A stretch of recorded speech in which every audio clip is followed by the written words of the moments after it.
my grandmother, Bubbe Maytse, spoke only Jewish. And we tried my brother and I tried our darndest, but as far as linguistically, we weren't there. We did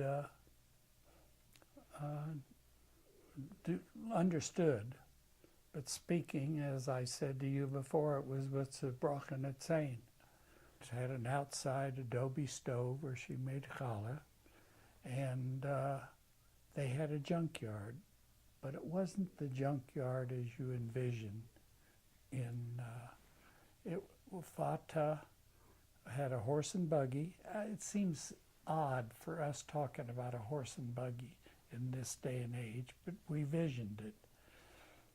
And he would come in, and the junk was, he collected stuff from hotels and that, like I can remember green granite from bathrooms and all, and brass faucets and pewter pitchers.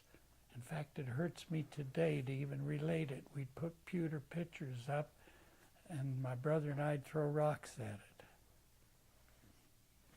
We didn't have the slightest knowledge. They also had a Jack Benny Maxwell, Rochester type, that still ran.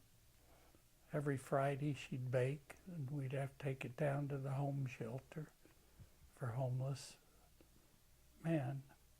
And we had a couple great summers.